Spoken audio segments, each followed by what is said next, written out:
akan membahas tentang pertobatan Kaisar Liang Wuti, disebut dengan pertobatan Kaisar Wu atau Liang Hongpao-chan.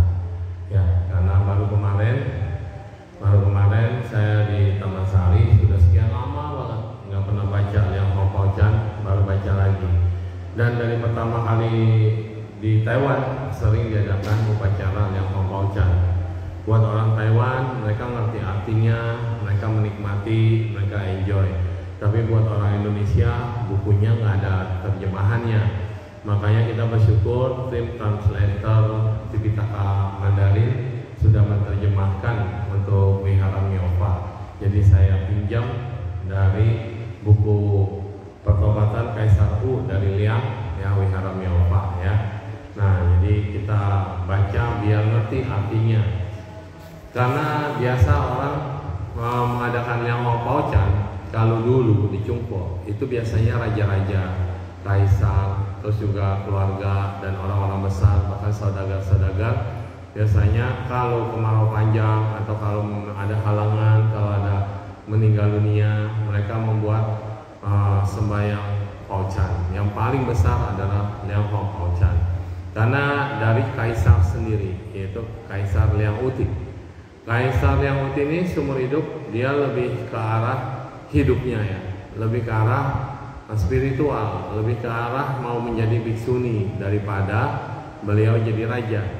Tetapi keluarganya tidak mengizinkan, sehingga beliau betul-betul mendalami Tripitaka dan betul-betul belajar Buddha Dhamma.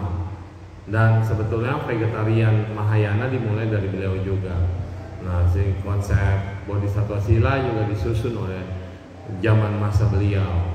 Nah, sehingga dia bilang karena cinta kasih, praktek cinta kasih tertinggilah, maka dimulai vegetarian untuk semua. Memang agak memaksakan pada saat itu, tetapi ini adalah untuk pengembangan sebetulnya. Nah, jadi setelah kemarin Pai bertobat 3 hari Liang Hongpao-chan, ya, bukunya ada 3 tebal. Sang Chung Xia, ya. Nah, masing-masing semuanya total ada 10 bagian. Ya, kita lihat pertobatan ini diprakarsai oleh Kaisar dinasti Liang dan diberi nama sesuai dengan Bodhisattva Maitreya. Yang mulia Biksu Paozi. Jadi yang nyusun adalah yang mulia Biksu Paozi sebagai penasihat raja pada saat itu, menyusun dari Padmagraha yang sakral dengan nama-nama para Buddha yang dikumpulkan dari sutra monastik, dan semua melaksanakan pertobatan ini. Dalam pertobatan ini dibabarkan secara meluas. Di dalam Liang Hongpao-chan ini banyak banget ajaran esensi Buddha. Jadi sambil kita bertobat sambil tahu ajaran Buddha, bahkan neraka pun lengkap banget 1-10. Jadi saya akan coba bawain berseri, ya, berseri itu, jangan bosan, ya. Menyebabkan mimpi Kaisar tentang pertobatan yang besar. Jadi kalau secara historinya adalah Ratu Qi itu adalah istri pertama dari Kaisar, seorang wanita pencemburu dan temperamental. Jadi waktu istri Kaisar pertama itu pencemburu. Oleh karena itu pikiran dan kata-katanya sangat jahat. Jadi udah tahu dong, nama orang kalau udah cemburu, apapun yang keluar kata-katanya jahat. Karena sifatnya seperti ular, ia terlahir kembali sebagai seekor ular setelah kematiannya saat usia 30 tahun. Jadi saat muda usianya 30 tahun dan meninggal kemudian jadi ular. Selama tahun kedua pemerintahan Kaisar, Ratu Qi mengunjunginya pada satu malam di istana berupa ular, ya. Pada part awalnya Kaisar tidak mengenali ular itu sebagai istrinya. Sang ratu mengungkapkan dirinya dan memberitahu Kaisar mengapa ia memperoleh tubuh ular sanca lewat mimpi. Dan dia juga membuat penderitaannya dan semua perbuatan buruk yang dia lakukan, pernah dilakukan, diomong semua kepada Kaisar. Dan dia mohon kepada Kaisar untuk menyelamatkannya dari kesengsaraan. Setelah mengetahui hal ini, Kaisar segera mengundang Master Chan Paozi dan biksu terhormat lainnya untuk menulis syair-syair pertobatan dari yang bisa dilakukan. Intinya adalah satu, bertobat, kedua mengulang khotbah Buddha, ketiga juga menyebut dan memuji para Buddha. Nah itu intinya. Maka adalah muncul kitab Liang Hong Pao Chan ini. Nah sebelumnya terima kasih kepada Sadharma Buddhist Text Translation dari yang dari sudah terjemahin ya, terjemahin sehingga kita bisa melihat terjemahannya. Walaupun orang Cungko sendiri belum tentu ngerti ketika baca, bisa baca tapi belum tentu ngerti apa yang dalamnya. Tetapi dengan pemahaman yang dari Buddhis kita bisa mengerti ya. Di dalam Bodhimanda, lentera yang berkilauan bersinar di mana-mana, api emas selalu menyinari. Dikatakan api emas. Api warnanya apa? Ya kuning ya, kayak emas kemasan. Nah itu simbol. Terus lentera itu berkilauan. Zaman dulu itu kan tidak ada listrik, sehingga pelita itu sangat berarti di tengah kegelapan. Bunga-bunga indah menghiasi banyak lapisan. Awan putih dan langit biru, muncul makhluk surgawi yang sangat indah. Di depan tangga giok putih, permaisuri terbebas dari penderitaannya setelah ini. Berkat jasa kebajikan dari pertobatan ini, bencana dipadamkan, kesalahan dimusnahkan. Ketika bencana padam, kebajikan pun datang. Apa aja bencana yang menimpa pada saat itu? Kemarau panjang, kemiskinan, kesulitan, bencana seperti gempa yang terjadi belakangan ini ya. Nah bencana itu kan, ketika bencana musnah, kebajikan datang. Lihat, ada bencana, memang betul kita tidak bisa lepas dari bencana. Tapi ketika semua orang membantu bencana, kebajikan datang.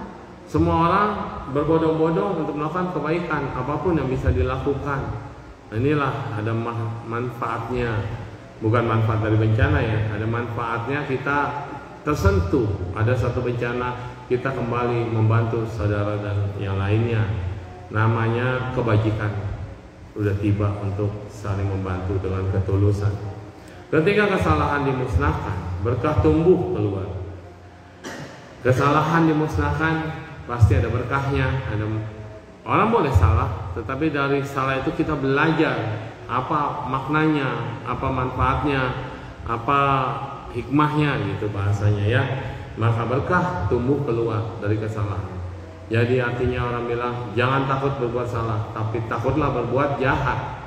Karena berbuat salah kan belum tentu jahat. Ya, kita salah nggak apa-apa, tapi jangan sampai jahat. Salah jalan kan buat diri sendiri. Tapi kalau salah jalan yang merugikan orang, nah itu udah kejahatan, ya kan? Kalau menyakiti diri sendiri, kita salah. Apapun yang kita lakukan, kita salah. Nah, belajarlah di situ. Menyembuhkan penyakit adalah obat yang paling baik. Sinar yang terang menghalau kegelapan, bermanfaat bagi 9 kelahiran. Memberkahi 4 jenis kelahiran. Apa aja 4 jenis kelahiran? Yang pertama adalah kelahiran spontan. Yang kedua adalah kelahiran dari kelembapan. Yang ketiga adalah kelahiran dari telur. Dan keempat adalah kelahiran manusia. Spontan adalah kelahiran dewa, setan, makhluk-makhluk yang begitu saat kita meninggal dia langsung terlahir besar seperti itu. Kalau kelembapan seperti amuba, seperti virus masuk, tapi virus katanya bukan makhluk ya. Nah seperti cu gitu ya, yang kayak gitu-gitu ya. Nah terus kalau kelahiran telur kan tahu semua yang dari telur, dan kelahiran dari rahim, bisa manusia bisa binatang.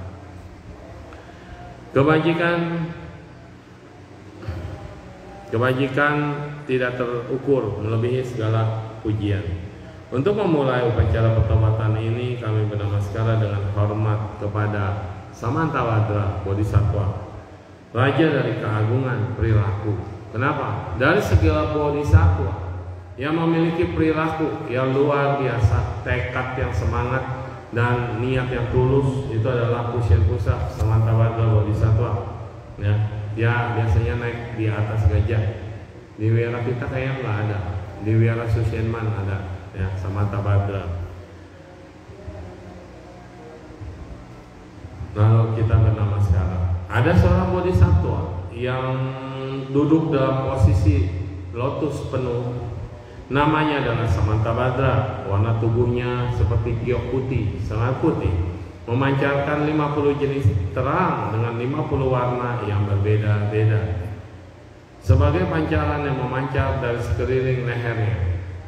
Kalau kitab ini kita baca kayaknya lucu ya. Ada bodhisattva warnanya banyak gitu ya.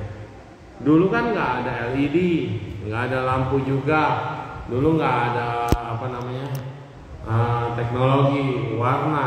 Tetapi ternyata di kitab sudah digambarin warna berwarna-warni, ya kan? Ini seperti prisma yang kena sinar matahari langsung memancar berbagai warna seperti diamond. Dari mahkota kepalanya keluar dari pori-pori tubuhnya pancaran sinar berwarna emas. Terdapat tubuh transformasi para Buddha. Tubuh transformasi ini dari segala macam bodhisattva yang mengiringi, jumlahnya tak terhingga. Nah, terus kemudian Gajahnya berwarna putih, gadingnya ada 6 dan sangat luar biasa. Nah, dikatakan di sana ada Dewi Giok yang memukul gendang, menari, memetik, dan bernyanyi. Suara dari musiknya indah dan halus. Ini hanya pujian aja, ya, pujian terhadap gajah. Ia melafalkan sutra yang dalam secara universal, memuji manifestasi dari para Buddha yang jumlahnya tak terhingga di 10 penjuru. Dan para bodhisattva lalu membuat tekad. Yang pertama, semuanya dengan pikiran manunggal menghormat pada Buddha yang ada di 10 penjuru. Itu yang kita hormat. Isin tingli, sefang face, chang chu fo, kan biasa. Terus dengan pikiran yang manunggal, pikiran yang satu, menghormat pada Dharma, menghormat pada Sangha. Terus semua yang ada di sini, mari kita dengan sungguh-sungguh mempersembahkan dupa, hio, dan segala macam. Semoga dupa dan bunga ini memenuhi 10 penjuru alam dan menjadi penerang di dalam malam gelap nan agung. Berbagai macam musik surgawi dupa dan berbagai macam makanan surgawi dan jubah permata surgawi dan segala macam objek dharma yang tidak dapat dibayangkan, semua ada wujud dan menyebar di 10 penjuru. Terus badan kita juga mempersembahkan puji-pujian ini dan syair. Ya, ini semua gata. Lalu kita masuk ke pertobatannya. Demikianlah satu tubuh bertransformasi, merespons secara universal ke seluruh negeri di 10 penjuru. Satu suara membabarkan dharma manusia dan makhluk 3 alam di alam lain. Satu jalan dan satu gerbang memungkinkan tanpa halangan melampaui lautan samsara. Satu tanda dan satu rasa memungkinkan semuanya naik puncak melalui ajaran yang sempurna dari iceng atau satu kendaraan. Nah, di sini kita lihat mereka betul-betul mengagungkan keagungan yang amat sangat kepada Buddha, Dhamma, dan Sangha, ya. Di sini kami mempraktekkan upacara pertobatan cinta kasih dan ulas asih di Bodhimanda. Jadi mau bertobat itu landasannya cinta kasih dan ulas asih. Tanpa cinta kasih dan ulas asih kita biasa saja. Tapi dengan cinta kasih dan ulas asih inilah muncul hati yang tulus dan ikhlas. Kenapa kita mau bertobat? Bukan hanya saya menyesal dan kemudian saya bertobat, tapi mengembangkan cinta kasih karena kita kasihan pada makhluk-makhluk yang menderita. Itu landasannya.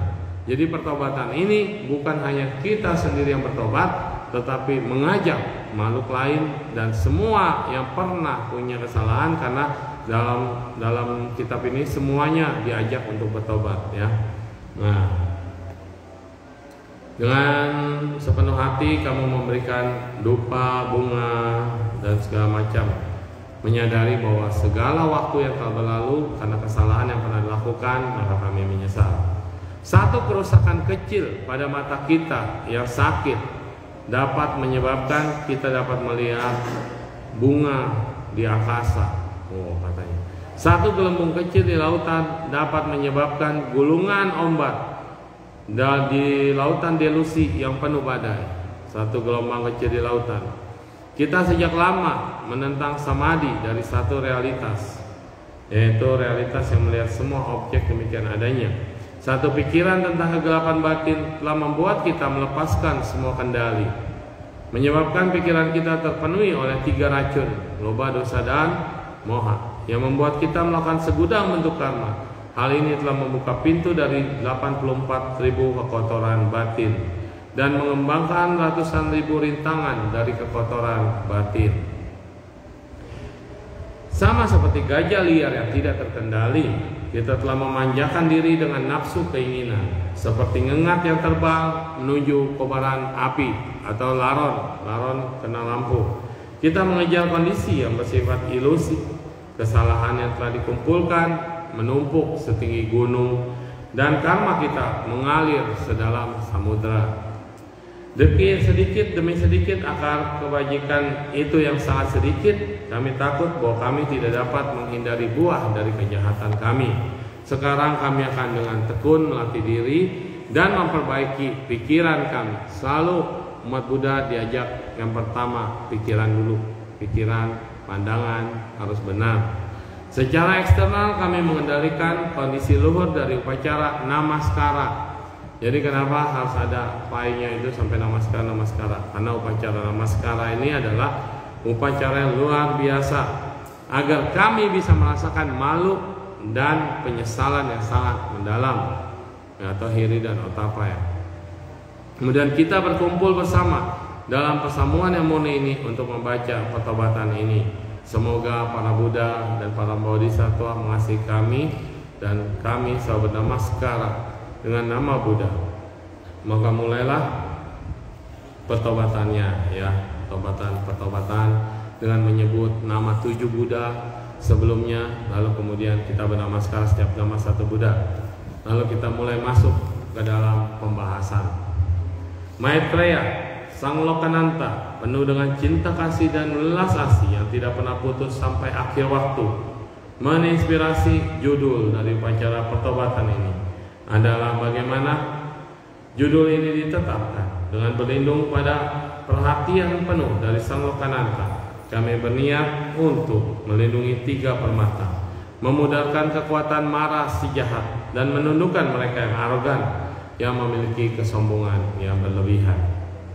Kami juga bertekad untuk menyebabkan mereka yang belum menanam akar kebajikan untuk melakukannya, dan menyebabkan akar kebajikan yang pernah ditanam cepat berbuah. Nah, itulah fungsi pertobatan ya. Karena kita udah nanam nih banyak kebaikan, tapi lama berbuahnya. Nah, dengan dikondisikan pertobatan, buahnya akan lebih cepat. Kami lebih jauh bertekad menyebabkan mereka yang melekat pada gagasan pencapaian dan berdiam di dalam pandangan untuk mencapai nirwana. Kami juga bertekad untuk membuat mereka yang mempraktikkan jalan yang kecil untuk tidak meragukan jalan yang besar, serta membuat para praktisi berlatih dengan bahagia. Lebih jauh lagi, cinta kasih dan welas asih adalah yang tertinggi dari semua kebajikan yang berfungsi sebagai tempat perlindungan semua makhluk hidup.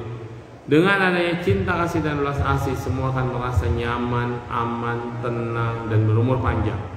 Tanpa ada cinta kasih dan welas asih, mungkin kita saling bunuh, saling makan, saling membenci, saling perang, gitu kan? Nah, bagaikan mentari yang menyinari siang dan bulan yang menerangi malam. Cinta kasih membimbing kita seperti mata atau seorang guru yang mempedulikan kita untuk murid-muridnya belajar, dan orang tua yang memperhatikan anaknya. Menarik untuk kembali ke dalam diri kita menjadi guru spiritual yang sejati.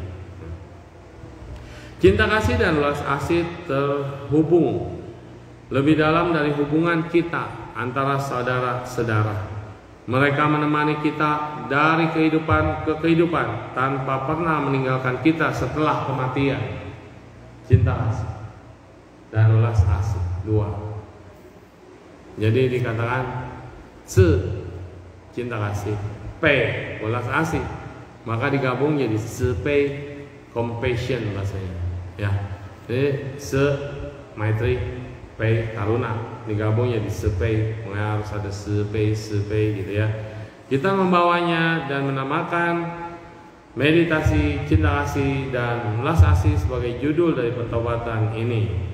Dengan tekad yang tidak terbatas, kami berikrar untuk menyeberangkan semua makhluk di 6 tingkat alam, 6 level surga, ya surga. Pertama 6 tingkat alam surga, ya kan. Nah terus kemudian manusia, terus 4 alam menderita. Ini 6 alam masih dalam alam samsara. Dengan kekuatan yang tidak terbatas, kami berikrar untuk membalas kebajikan dan cinta kasih. Ini nggak gampang. Balas kejahatan gampang, balas kebajikan sulit, ya kan? Orang baik sama kita, sudah biasa. Orang jahat sama kita, awas lo, tunggu tanggal mainnya, gitu kan? Nah, jadi kejahatan tidak akan berakhir apabila dibalas dengan kejahatan, tapi kejahatan akan berakhir apabila dibalas dengan cinta kasih. Itu rumusnya. Tapi pada saat prakteknya susah sekali. Susah ya. Bagaimana membalas kebaikan, kejahatan dengan cinta kasih, gitu kan? Kami berikrar dengan kekuatan kebajikan ini membuat semua makhluk memegang teguh sila tanpa pikiran untuk melanggarnya.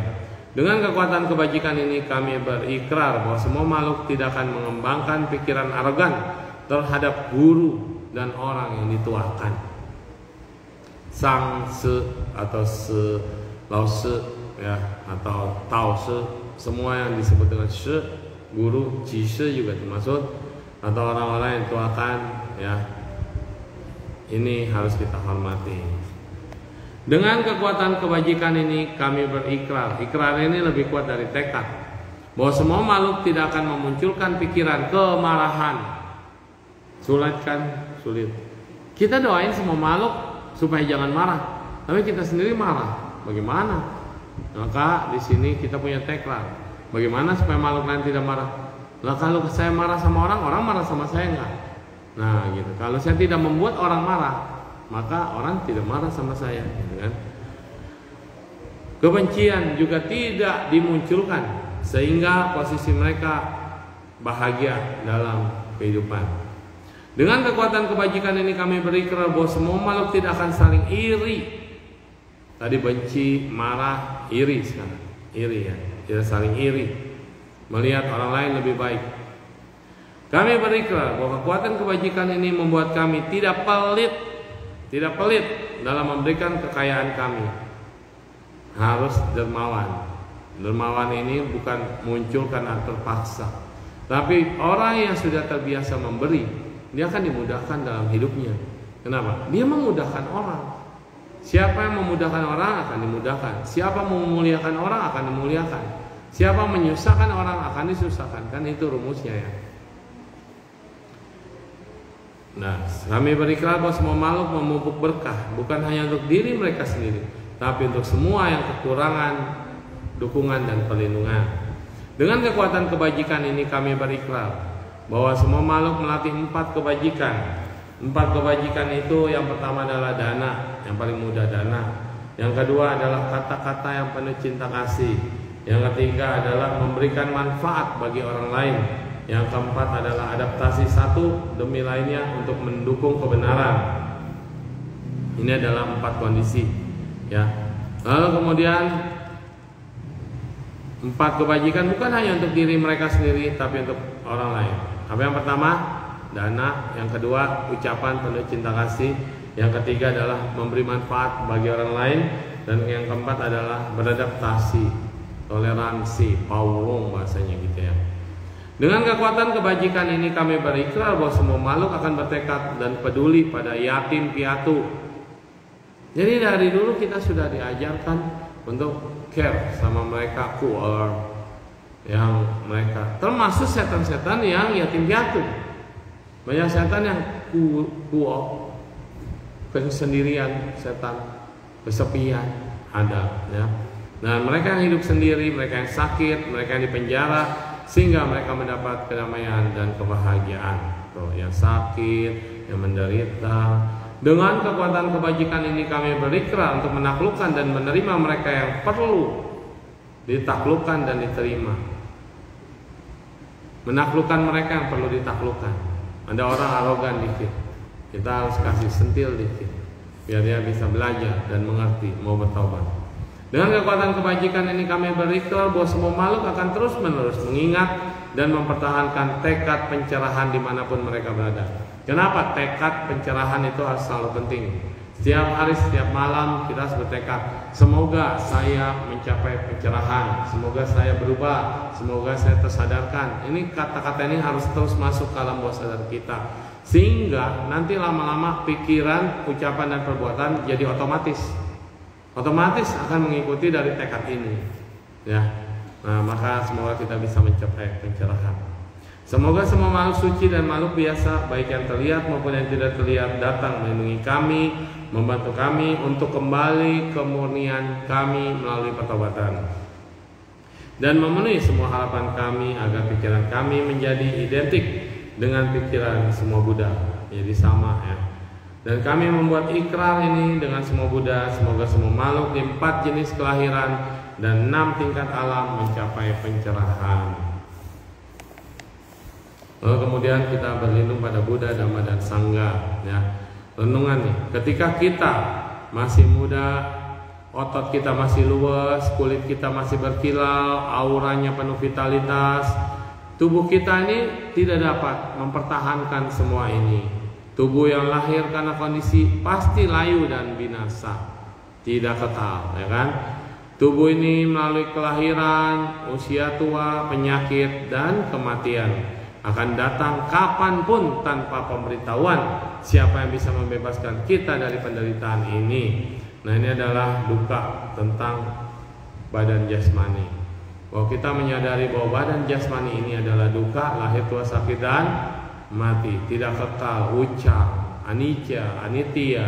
Kita merenungi sehingga kita tidak jadi sombong. Udah tua ya tua, sadari tua, ya nggak sombong, kan?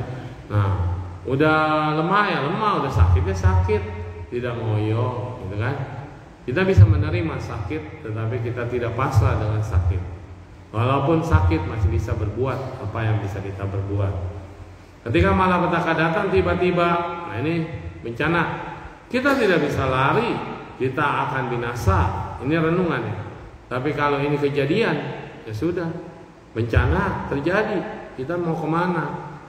Tanpa peduli status atau pangkat yang kita miliki, mau pejabat, mau rakyat biasa, mau orang susah, orang kaya, saat terjadi bencana mau bagaimana? Ya kan? Nah, harus terima kondisinya. Tubuh kita sesungguhnya kembung dan berbau, dan baunya tidak tertahankan.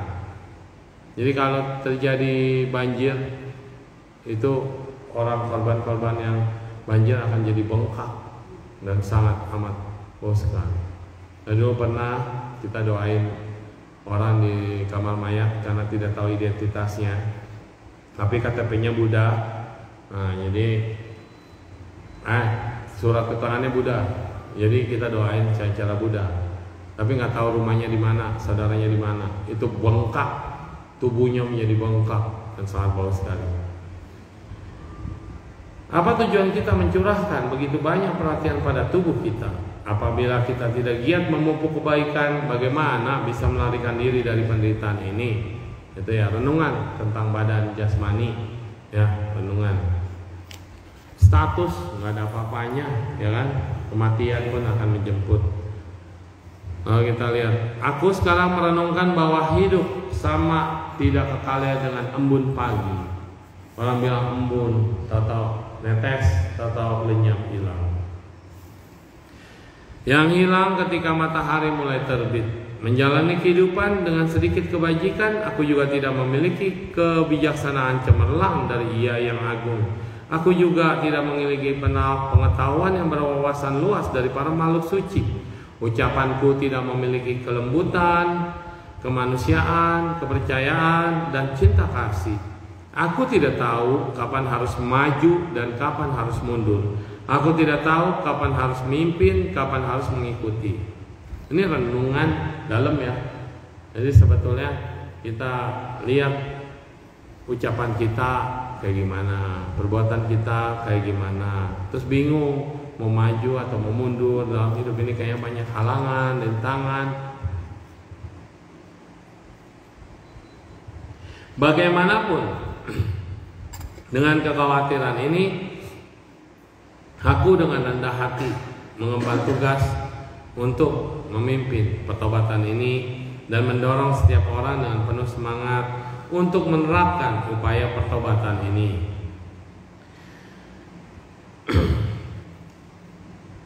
Dan dikatakan, marilah kita melakukan dengan sungguh-sungguh hari ini, karena karma bersama kita dengan ketulusan yang mendalam secara rasa hormat, dengan pikiran yang penuh murni, pikiran yang tertinggi, pikiran penuh cinta kasih dan belas asih, pikiran kebaikan yang membahagiakan, pikiran yang bahagia, pikiran yang bersyukur, pikiran yang ingin membalas kebajikan, pikiran ingin membebaskan semua makhluk, pikiran untuk melindungi semua makhluk, pikiran untuk menyelamatkan semua makhluk, dan pikiran yang setara dengan para Buddha dan para Bodhisattva.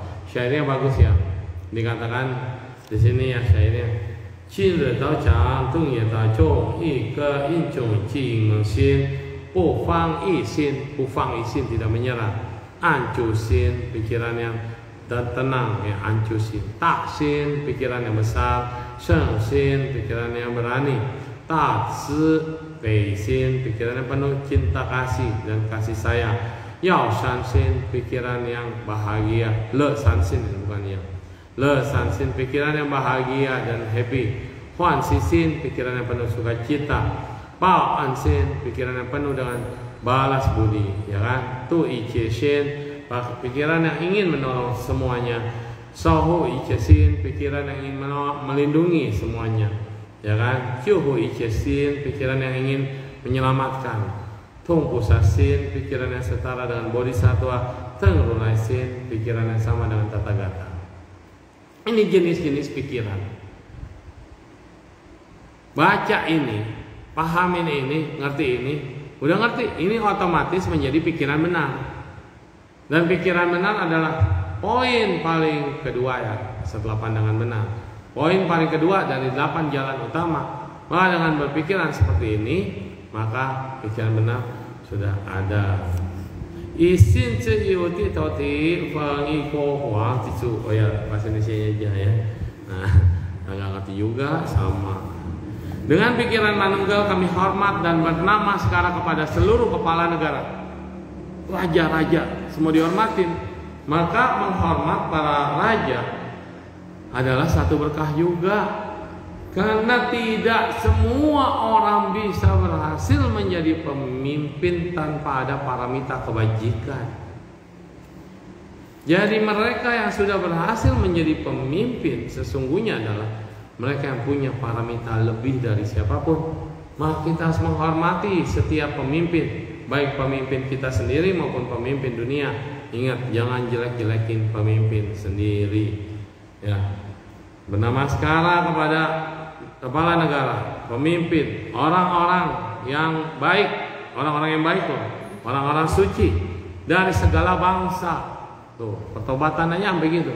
Orang-orang suci dari segala bangsa, orang tua, tetua, guru, monastik dari 3 senioritas.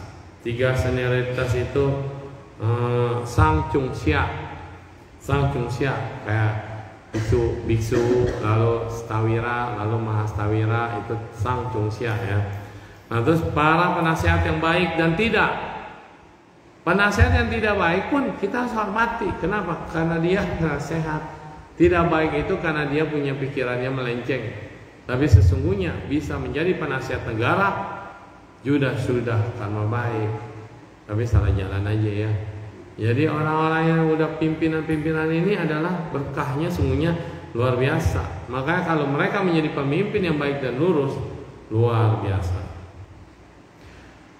Kita menghormati makhluk surgawi, para pertapa dan dewa-dewa catur maharajika, para makhluk tidak kasat mata yang memberkati kebajikan dan yang menghukum kejahatan.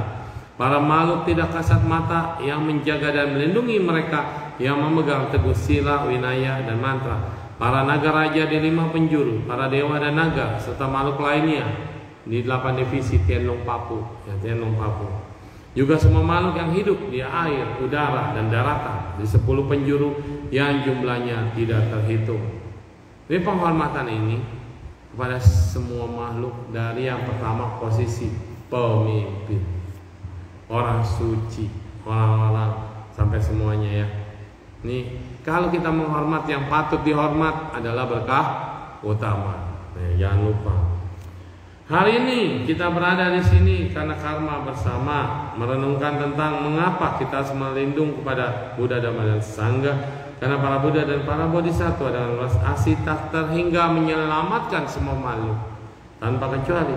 Dengan cinta kasih mereka memberikan kenyamanan kepada semua makhluk dan memikirkan semua makhluk sama seperti orang tua memikirkan anak tunggalnya. Dengan cinta kasih dan welas asih mereka tidak pernah lelah untuk terus melakukan kebaikan dan memberikan manfaat bagi semua makhluk. Pikiran para Buddha, para Bodhisattva, serta para makhluk suci hanyalah kebaikan untuk semua makhluk apapun tanpa kecuali.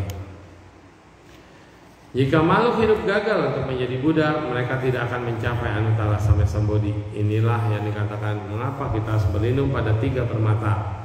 Cinta kasih dan perhatian dari para Buddha terhadap semua makhluk melampaui orang tua kita sendiri. Sebagaimana dikatakan dalam sutra, cinta dan kepedulian orang tua kepada anaknya hanyalah terbatas selama 1 kehidupan. Bagaimanapun, cinta kasih dan welas asih para Buddha adalah selamanya melampaui kehidupan. Ketika orang tua melihat anak mereka menjadi tidak berterima kasih, berperilaku buruk dan membangkang, mereka akan beraksi dengan kemarahan dan ketidakpuasan. Ini orang tua. Kalau lihat anaknya tidak baik, melawan dan sebagainya, orang tua juga jadi marah. Tetapi para Buddha dan Bodhisattva tidak pernah seperti itu. Mereka tidak hanya selalu berwelas asih terhadap semua makhluk, tapi juga meningkatkan perhatian dan kepedulian terhadap makhluk-makhluk yang pembangkang, makhluk-makhluk yang berperilaku buruk dan tidak punya cinta kasih. Mereka bahkan rela memasuki neraka awici demi para makhluk hidup untuk menjalani penderitaan tak terbatas yang seperti terbakar oleh roda api. Dari sini kita mengetahui bahwa welas asih Buddha dan Bodhisattva melampaui cinta kasih orang tua sendiri.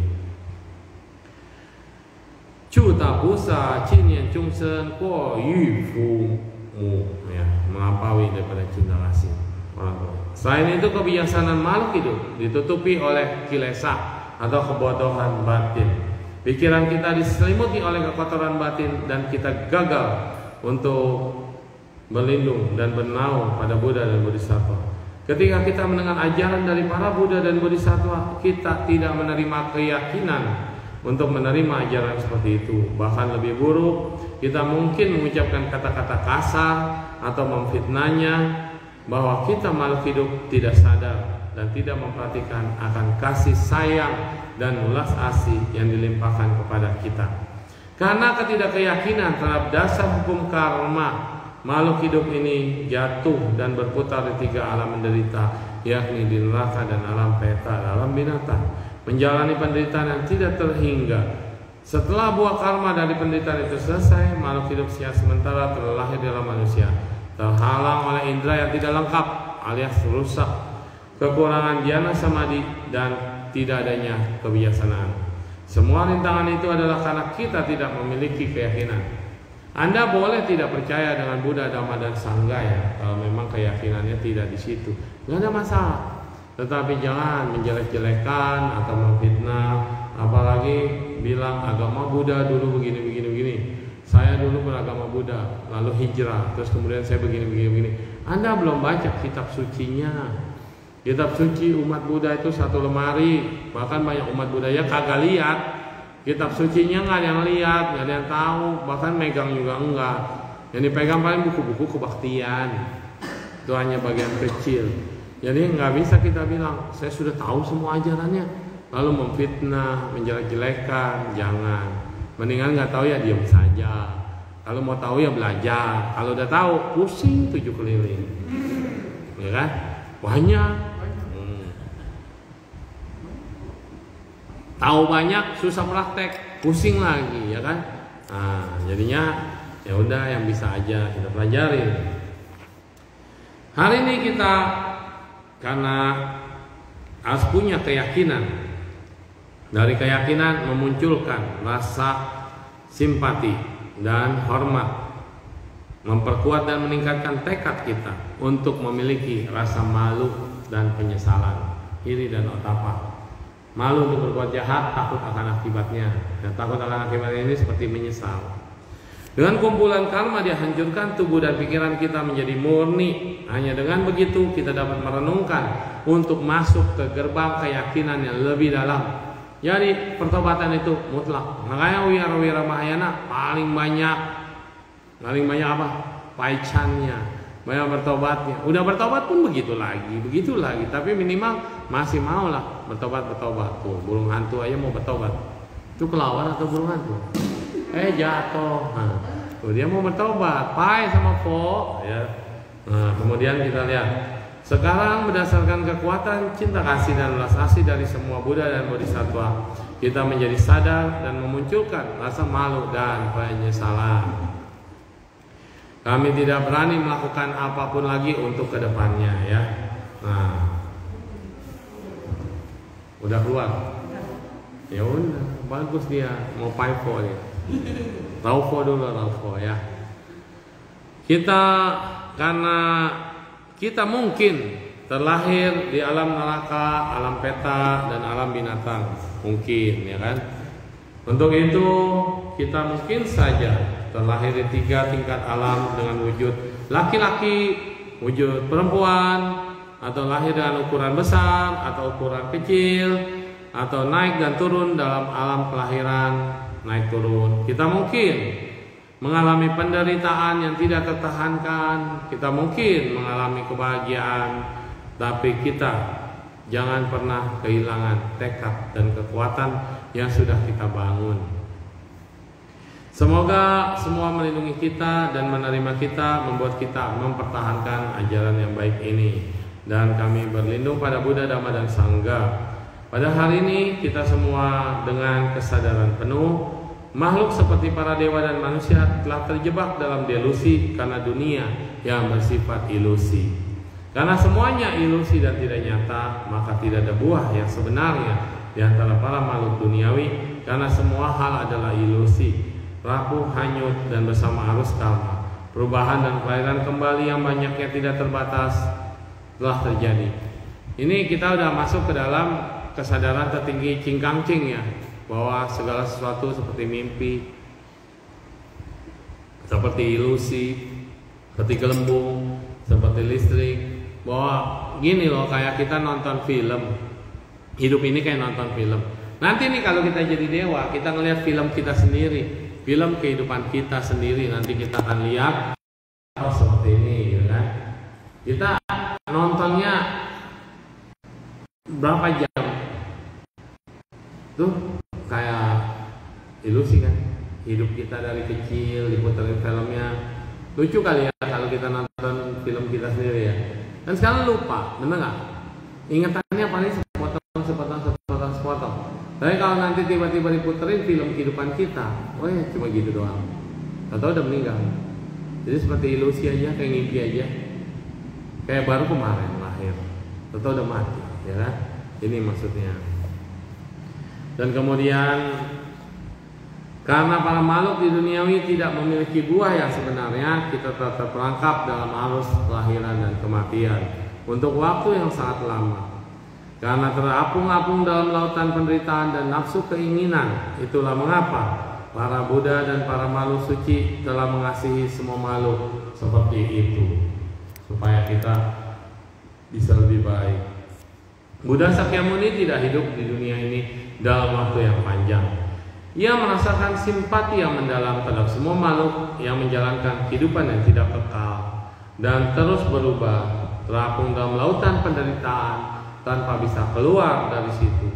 Karena itulah beliau lahir di dunia ini untuk menyelamatkan makhluk-makhluk yang memiliki kecenderungan yang jahat serta keji. Ia dengan susah payah mendidik mereka yang keras kepala tanpa pernah mundur dari tekadnya untuk menyelamatkan semuanya.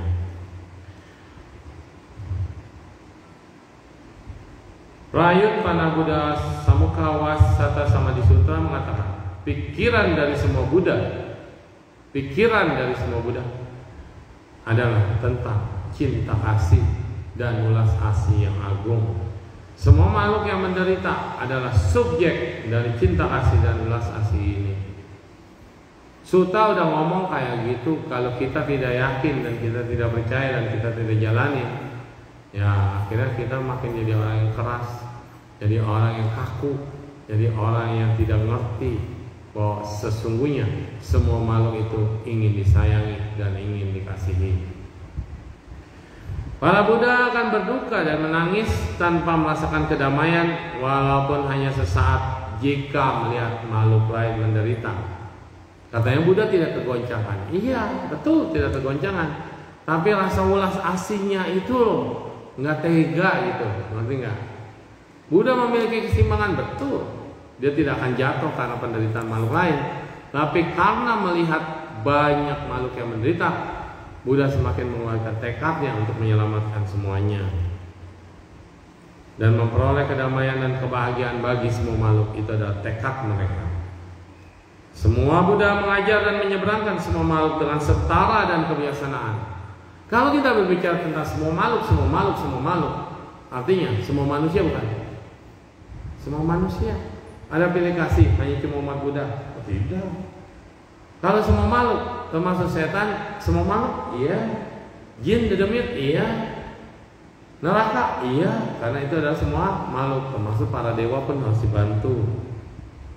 Nah, demikian kita berutang cinta kasih yang mendalam dan luar biasa untuk guru fundamental kita. Mengapa kita belum terbebas dari semua itu? Karena kita belum menerima ajarannya dengan sesungguh hati. Nah, karena kerinduan kepada ajaran yang indah ini, pikiran kita akan diperkaya dengan kebajikan. Walaupun kita menderita, kita tetap harus mengingat cinta kasih dari Sang Tathagata. Menangis dan resah serta tercekik oleh rasa malu dan penyesalan yang mendalam. Kalau kita mau payen kayak gitu ya, kayak kesal, aduh menderita banget, kita harus bertobat gitu ya. Dan kemudian kami memunculkan kesungguhan yang tulus selaku sembari bernamaskara dengan 5 titik menyentuh tanah. Ini namaskara. Dahi, 2 telapak tangan, dengkul. Nah, tumit. Tumit mana? Bukan tumit. Jari kaki, dengkul, tangan sama dahi ya. 5 titik. 1, 2, 3, 4. Dan kemudian kita menyatakan berlindung pada 3 permata demi semua orang yang berkeyakinan baik. Cinta kasih dan ulas asih para Buddha dan Bodhisattva berkumpul pada semua makhluk dan menyebabkan semuanya memperoleh kedamaian dan kebahagiaan. Mereka memiliki simpati yang mendalam bagi semua makhluk. Kita bernamaskara dengan penuh hati. Semoga 3 permata di 10 penjuru dengan kekuatan cinta kasih dan ulas asih, mau dan rela dengan kekuatan yang tak terbayangkan menyelamatkan semua makhluk, melindungi semua makhluk, menghibur semua makhluk. Jadi Dharma juga penghiburan ya, menghibur semua makhluk. Makanya tapi bingung, katanya nggak boleh nyanyi-nyanyi, umat Buddha harus serius, ya enggak juga. Penghiburan tiap makhluk beda level. Ada yang dihibur dengan baca doa, mereka senang. Ada yang dihibur dengan baca sutta, mereka senang. Ada yang suruh meditasi, mereka senang. Ada yang harus dihibur dengan puji-pujian, gata dan lain-lain. Ya. Semoga mereka mencapai apa yang mereka harapkan. Dan semoga semua makhluk memadamkan arus keluar mereka, asura meninggalkan arogansi mereka yang telah mendarah daging, sehingga semua makhluk bebas dari penderitaan dan semua makhluk di alam neraka peta binatang bebas dari alam menderita. Apakah makhluk hidup ini dengan kekuatan spiritual dari para Buddha bisa terbebas dan akhirnya mencapai pencerahan sempurna? Ya. Nah, itu bab pertama, cinta kasih. Bagian kedua adalah memotong keraguan. Ya, bagian kedua nanti aja, kita bahas bagian pertama dulu ya. Nah, masih panjang nih bukunya, tebal. Ya kan? Mau 3 hari bayangin, dari pagi jam 8 sampai selesai jam 5. Setiap bertobat. Kayak cuma kan susu bacanya cepet. Cungwen. Saya juga karena belajar Mandarin di Poseyen ngerti. Kalau enggak mungkin nggak ngerti ya. Nah, bacanya cepat juga nggak ngerti. Maka ada bagusnya kita bahas di sini. Kalau kata Sukong nih, kalau bertobat atau sembahyang tetap pakai Mandarin, tapi kalau supaya umat ngerti diceramahin gitu artinya gitu ya. Nah, jadi sebenarnya cetak bukunya ada Cungwennya, ada Indonesianya kan jadi lebih ngerti ya. Nah, supaya semua ini bisa sadar. Kenapa Kaoseng Tate atau orang-orang biksu-biksu senior zaman dulu itu betul-betul mereka pakai hati loh. Menyusun kata demi kata, huruf demi huruf, sastra dari Suta Buddha ya, dirangkum ya, bikin jadi pertobatan. Karena kalau kita disuruh baca satu lemari, aduh, kagak selesai-selesai. Nah, kalau yang penting intinya dirangkum dalam bentuk pertobatan, ada painya, namaskaranya. Namaskara ini kebanyakan menyebut nama Buddha dan Bodhisattva. Tapi ada syair-syair dharmanya di situ dari Suta. Jadi kita ngerti kenapa ada orang jahat, kenapa ada orang baik, apa aja. Wah, saya aja benar pertama kali belajar Mandarin tersentuh. Apa yang dulu saya pelajari kok ada semua di sini. Apa di dalam Buddha Dhamma, Poseyen punya pelajaran ada komplit semua di sini. Cuma karena kita nggak ngerti aja, jadinya kesannya kayak baca aja. Jadi kita akan mulai nih berseri dari hari ini ya. Jadi jangan bosan untuk belajar pertobatan Liang Huang. Kenapa? Liang Uti sendiri luar biasa loh. Semasa hidupnya saya pergi ke Nanjing. Nanjing kan dulu ibu kota. Bodhidharma juga pernah ke Nanjing. Pertama kali sampai di Cungpo, Bodhidharma ke Nanjing. Lalu Kaisar Liang Uti udah kenal nih, ada Bodhidharma yang bijaksana banget, katanya bijaksana. Dipanggillah ke istana, dia bilang, saya udah bangun banyak nih wihara-wihara, 900 lebih loh dia bangun. Yang gede itu ada berapa belas gitu, yang paling gede satu di Nanjing. Yomeo Kungte, ada nggak jasa kebajikannya? Ya, ini kan terkenal jadi koan. Jadi Raja Liang Uti itu agak sombong, bukan sombong sebenarnya. Ya memang kenyataannya dia dalam selama jadi kaisar, dia membangun banyak banget wihara. Mungkin kalau kita di Indonesia ini masjid dan musola banyak banget ya.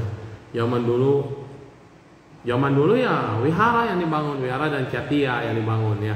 Jadi di mana-mana ada wihara. Yang besar itu ada berapa belas. Terus dia nanya sama Bodhidharma, saya udah bangun banyak wihara nih. Yuk, ada jasa kebaikannya nggak? Bodhidharma ditanya gitu.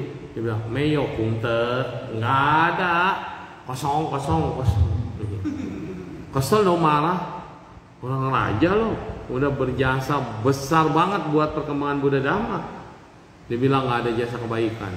Wah, Bodhidharma mah gampang, dia mau udah. Karena dia juga dulu kan pangeran, jadi dia nggak risih lah, sesama raja kan. Ya dia putar balik pergi. Kaisar marah, nanya sama penasihatnya, itu yang katanya guru dari India datang, saya banyak kebajikan dibilang tidak ada. Menanyanya gimana? Saya udah bangun semua wihara nih, ada nggak jasa kebaikan? Meyo jawabannya. Terus penasihatnya senyum-senyum. Apa senyum-senyum? Kalau saya jawab jangan marah ya, karena kalau raja marah hilang kepala kan begitu. Walaupun biksu loh, jangan marah ya. Harus ngomong apa adanya kata raja. Iya, tapi jangan dihukum ya. Iya. Ya Bodhidharma tidak salah.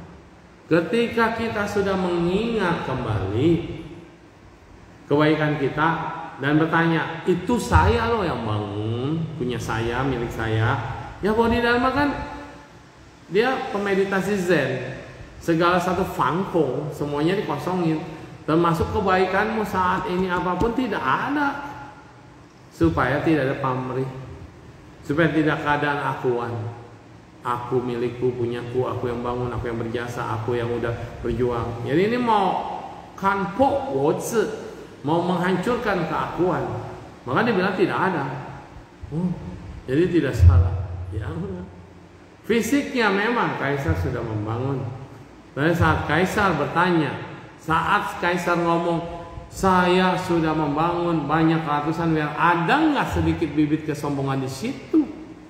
Ketika ada, tidak ada jasa.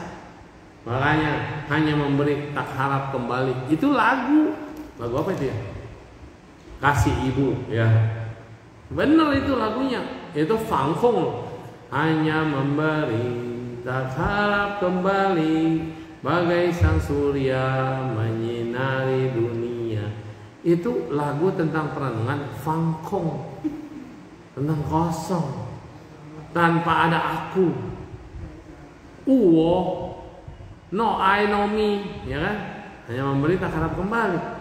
Jadi kita dari kecil itu dari kasih lagu yang sebenarnya perenungan yang mendalam tentang supaya jangan melekat. Bagai sang surya, selalu dalam pertobatan ada sekitar berapa syair tentang matahari menerangi, memberikan cahaya tanpa pamrih. Tiap hari kagak bosen tuh matahari. Bumi tiap hari diinjak-injak, diludahin, disiram air, disiram kuah, disiram air panas, diapain, digiling, diapain, bumi nggak pernah marah. Tiap hari disakiti, tiang pancang, jung, jung, jung, jung.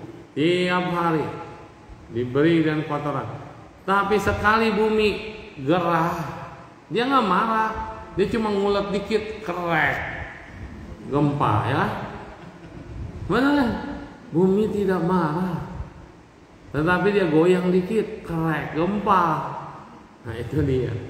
Kita tidak pernah sadar, kita selalu menyakiti menebang pohon, hujan tidak terserap air, bangunan mewah. Bahkan sekarang bangunan bukan lagi horizontal tapi vertikal semuanya.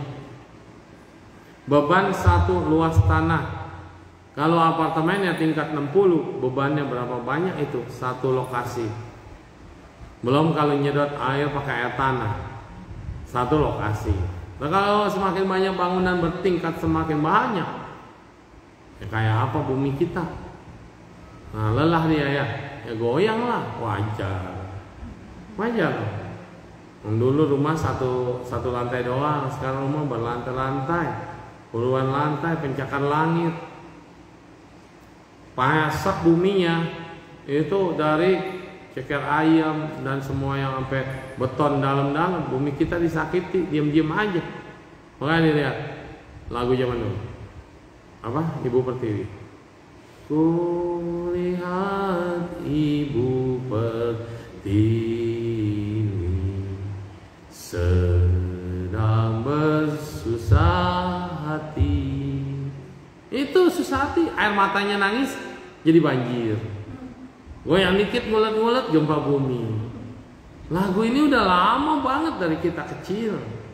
Ini kenapa kita nggak menerapkan bahwa Ibu Pertiwi, Pritiwi ini apa? Dewi bumi.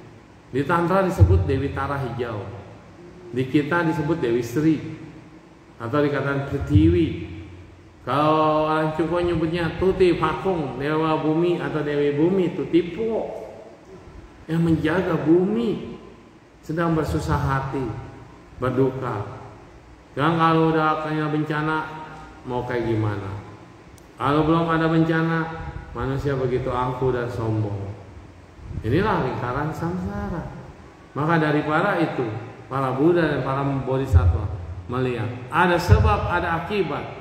Ada akibat dari semua ini karena sebab arogansi manusia. Maka ketika ego kita muncul, para Buddha cuma mematahkan ego kita, menyalahkan ego kita. Salah, ya bertobat. Salah, diperbaiki. Jangan udah salah, lakukan lagi. Orang tua tidak akan membenci anaknya, tapi sang anak mengulang-ulang kesalahan yang sama orang tuanya. Lama-lama orang tuanya sokuliau ya. Nah, demikian para Buddha. Para Buddha tidak pernah lelah mengajarkan pada kita, tapi kita yang lelah duluan belajar Buddha Dhamma. Nah, makanya kalau dikatakan ajaran Buddha boleh nggak dipelajari semua orang? Ya memang ajaran untuk manusia dan dewa.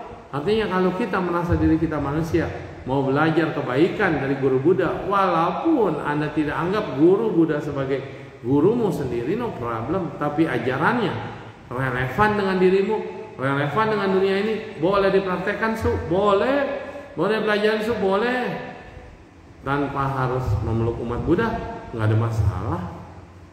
Karena Buddha tidak pernah mendirikan agama. Buddha hanya mengajarkan ajaran yang cocok, membebaskan kita dari samsara atau penderitaan untuk mencapai kebahagiaan. Jadi inti dari ajaran Buddha adalah pembebasan tertinggi, bahagia, dan cinta kasih dan belas asih adalah kunci pintu dasar masuk untuk mencapai pencerahan dan kebahagiaan. Jadi pertobatan dimulai dengan apa? Mengembangkan cinta kasih dan belas asih. Nah, itu baru bagian 1 ya, bukan buku 1 ya. Bukunya ada 10 buku. Satu buku itu terdiri dari berapa bab? Banyak ya. Nah, ada daftar isinya ya. Nah. Jadi setahun ke depan kita nama desananya bahas ini aja dulu ya? Iya, bahas ini ya. Buku 1, buku 2. Buku 1 tentang perlindungan, kedua tentang keraguan, ketiga tentang pertobatan, keempat tentang bodhicitta, tentang akhirnya, terus kemudian ikrar, pelimpahan jasa. Banyak pembelajaran yang bisa kita dapatkan ya. Buah karma, neraka, surga, semua dibahas lengkap, komplit ya, komplit ya. Oke, amin. Terima kasih yang sudah menyimak, yang ada di rumah dimanapun Anda berada. Semoga bisa mendapat manfaat dari buku Syair Pertobatan Kaisar Yang Uti ya. Semoga semuanya bahagia dan bermanfaat. Karena ini serinya panjang, mungkin saya bikin sequelnya juga kalau waktu kosong ya. Jadi enggak, kata dia kalau kebaktian bahas ini mau bosen dong suhu katanya. Enggak, nanti saya pilih yang bagus-bagus yang bisa kita jadikan renungan ya, sehingga bisa mendapat manfaat. Semuanya, amin tokoh. Tadi ada om, kata-kata para gati, para sam, kata ibu di suara. Tadi ada om, kata-kata